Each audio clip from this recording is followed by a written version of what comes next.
उम्मीद करते हैं आप सब बहुत अच्छे होंगे। मेरा नाम है अभिषेक और स्वागत है आपका जीएस कैपिटल सिविल सर्विसेज में। दोस्तों, ज्योग्राफी के रिवीजन में हम आज लेके आए हैं ज्वालामुखी। वैसे तो सबको पता है, जब पेपर में यहाँ देखते हैं ना, कहाँ पे यहाँ हम पढ़ा रहे हैं या पढ़ रहे हो तो लगता है सब याद है। लेकिन देखो क्या कन्फ्यूजन क्यों होता है पेपर में, हमको यही नहीं करना है। तो आइए शुरू करते हैं।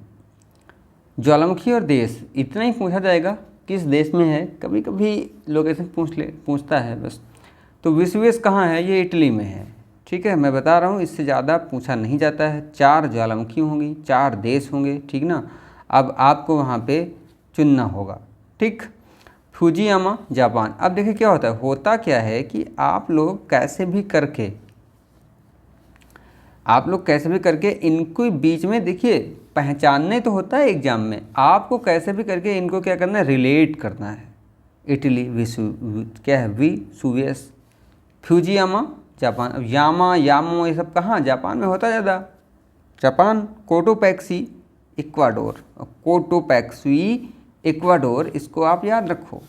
माउंट एटना ये भी इटली में है। अब यानी कि एटना और इटली के किस द्वीप पे? सिसिली द्वीप पे।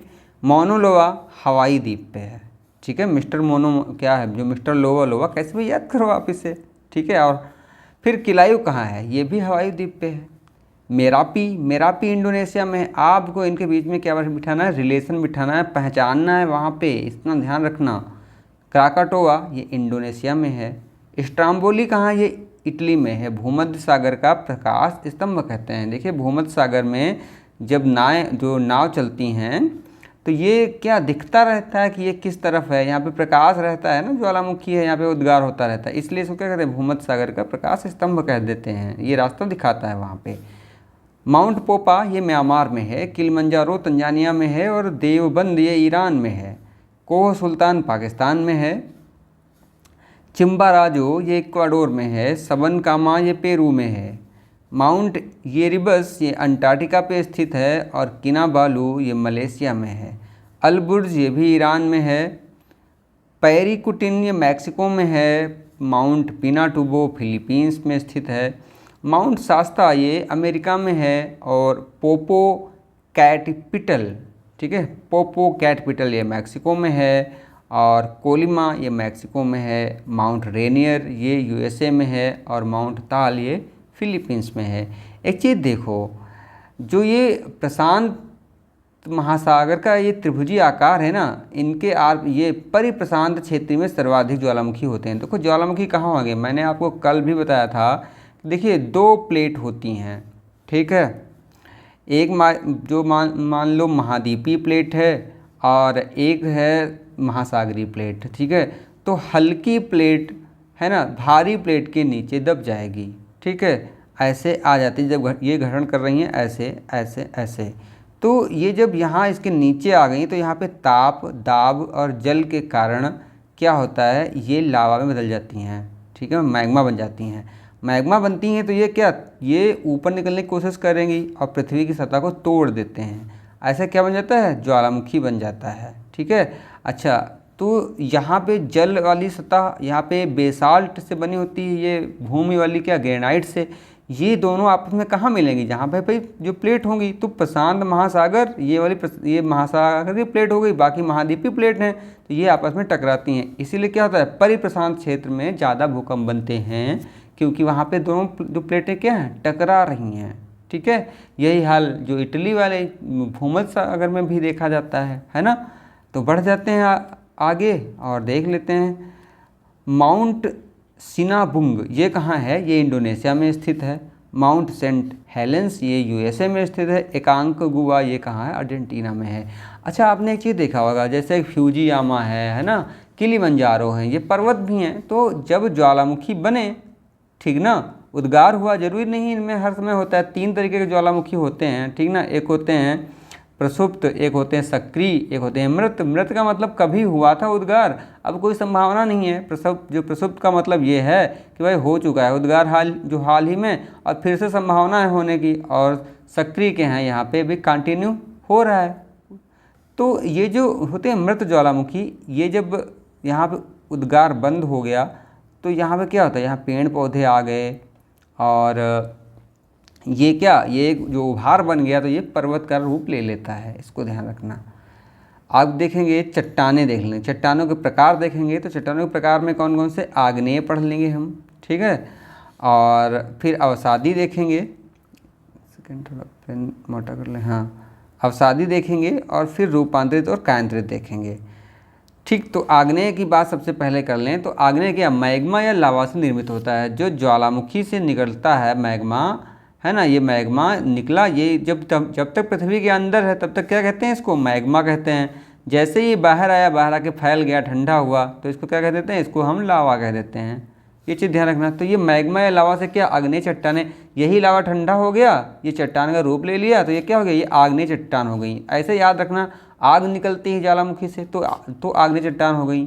परत रहित, जीवाश्म रहित और कठोर चट्टान, भाई पृथ्वी से निकली हैं, आके यहाँ फैल गई, तो जीवाश्म कहाँ है इनमें, तो ध्यान रखना, जिसमें जीवाश्म नहीं होता है, परत रहित होती हैं, परत इसमें नहीं पाई जाती हैं। भाई आए एकदम फैल गई, परत कहाँ से आएगी ये भाई, है ना।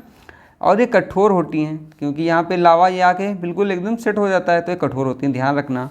लोहा, निकिल, तांबा, सीसा, जस्ता आदि इनका स्रोत है। फिर ये धीरे धीरे क्या, लोहा बनती है, ये सब स्रोत होते हैं इनके, ठीक है। अब बात करते हैं अवसादी चट्टानों की। अवसादी, आग्नेय चट्टान के अपक्षय एवं जो अपर्दन के स्वरूप, मतलब क्या होता है, ये जो आग्नेय चट्टानें थीं, अब जो इनमें क्या होगा, अपर्दन होगा, ये टूटेंगी फूटेंगी, अपक्षय होगा, तो इनसे ये जब यहाँ से जो कण निकल के जाएंगे, इनसे टूट के और वो जहाँ पे जमा हो जाएंगे, उनको क्या कहेंगे, अवसादी चट्टान कहेंगे। ये परतदार होती हैं, क्योंकि क्या, कण कई बार में आएंगे तो परत भी यहाँ पे बन जाएंगी, और जीवाश्म युक्त भी होते हैं, क्योंकि जब ये कण जमा हो रहे हैं तो यहाँ पे क्या होता है कि जीव जंतु और वनस्पतियाँ भी इनमें बीच में ठीक रहेंगी, दब जाएंगी, तो ये जीवाश्म युक्त हो गए। यहाँ पे फास्फेट, कोयला, सीमेंट, जिप्सम आदि का ये स्रोत होती हैं। अब बात करेंगे रूपांतरित की। तो रूपांतरित क्या होती हैं, कठोर एवं ठीक है दृढ़ चट्टानें होती हैं, ताप, दाब एवं जो रासायनिक क्रियाओं के फलस्वरूप ये ठीक निर्मित होती हैं। अब देखिए, आग्नेय एवं अवसादी चट्टानों से, जब ये आग्नेय हैं, ये जो ठीक अवसादी हैं, ये जब लंबे समय तक ताप रहता है, दाब रहता है, और वो अपना क्या कहते हैं, बिल्कुल परिवर्तन कर लें अपने रूप में, तो वो रूपांतरित चट्टानें कहलाती हैं। जैसे यहाँ पे संगमरमर, क्वार्टजाइट, ये सब क्या रूपांतरित चट्टानें होती हैं। तो आई होप आपको थोड़ा सा समझ में आया होगा कि चट्टानें क्या और कैसे होती हैं। आगे बढ़ते हैं। देखिए, आग्नेय चट्टानों का रूपांतरण क्या होता है। तो आग्नेय जब प्रस्तुत होती है तो कांतरित में देखिए क्या, बेसाल्ट बन जाता है सिस्ट, और बेसाल्ट बनता है, एम्फीबोलाइट भी बनता है, और ग्रेनाइट बन जाता है नीस, ठीक है। ठीक है, अवसादी से क्या बनता है, बलुआ पत्थर बनता है क्वार्टजाइट, ये ध्यान रखना। सिल और क्ले बनता है स्लेट, और चूना पत्थर बन जाता है सीधे सीधे क्या, संगमरमर। लिग्नाइट कोयला क्या बनता है, एंथ्रेसाइट कोयला। अगर कोयले की बात करें तो कोयला 4 प्रकार के होता है, ठीक है, एंथ्रेसाइट, बिटुमिनस, लिग्नाइट और पीट, है ना। ये सबसे अच्छा मानते हैं। ये उससे थोड़ा सा यहाँ पे क्या, कार्बन की मात्रा के अनुसार होता है, कार्बन और सल्फर, ठीक ना। तो इसकी मात्रा के जो अनुसार जो इनको अच्छा और ख़राब माना जाता है। अच्छा, विकास क्रम की बात देखो तो सबसे नवीन कोयला कौन होता है, ये पीट कोयला होता है, ठीक ना। तो देखिए क्या कि लिग्नाइट से क्या बन जाएगा, ये एंथ्रेसाइट, ये सबसे अच्छे प्रकार का कोयला माना जाता है। कहाँ, जम्मू कश्मीर में पाया जाता है। चाक और डोलोमाइट से बन जाएगा संगमरमर, ठीक है। और कांग्लोमेरेट से क्या बन जाएगा, ये भी क्वार्टजाइट बन जाता है। बिटुमिनस कोयला ये ग्रेफाइट और हीरा में बन जाता है। ध्यान रखना, बिटुमिनस का हमें परिवर्तन हो जाता है ग्रेफाइट और हीरा में। कायांतरित चट्टानों का रूपांतरण क्या होता है, कायांतरित भी बदलती हैं फिर आगे, तो स्लेट क्या, फाइलाइट में बनता है। ये क्रम चलता ही रहता है, ठीक है। अब फाइलाइट क्या है बनती हैं, फिर सिस्ट में बदल जाती हैं, ठीक है। तो आई होप आपको समझ में आया होगा थोड़ा सा यहाँ से, और अगला कल, ठीक है।